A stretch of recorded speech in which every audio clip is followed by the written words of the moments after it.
Сегодня 27 января 2023 года, очередной день на проекте «Голландский камин кухонный камин против печного комплекса». И на сегодняшний день что мы сделали? Поверх несущей железобетонной балки мы начали выкладывать дымовой шатер. Он уменьшается у нас по фасаду, склоняется сюда вниз, назад, для того, чтобы выйти вот на этот уровень, на который здесь на него будет опираться дымоход. Ну и здесь по бокам мы тоже уходим от вертикали сюда, с тем, чтобы у нас образовалась горизонтальная площадка, на которую будет опираться дымоход. Здесь внутри что у нас сформировалось?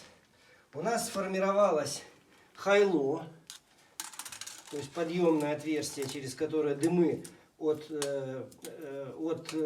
тандыра, собственно, камина кухонного будут подниматься вверх. И здесь у нас образовалась такая, мы сформировали полочку 4 на 4, и сюда будет вставлена сделанная на заказ из двух языков поворотная задвижка. Она будет вот сюда подниматься вот таким вот образом. Вот таким образом она будет закрывать и подниматься вот таким образом. И она еще будет, какой у нее смысл? В открытом состоянии она еще будет сужать это хайло. Потому что чем уже хайло, тем больше в нем скорость движения газов снизу вверх. Поэтому тем лучше будет работать камин. И здесь вот мы начали формировать периметр так называемого дымосборника. То есть объема.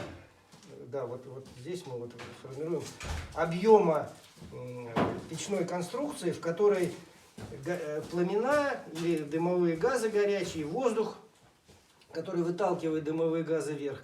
Здесь они будут уже перемешиваться, пламя будет терять температуру некую, смешиваясь с холодным воздухом комнатным. И далее они будут уходить в дымоход,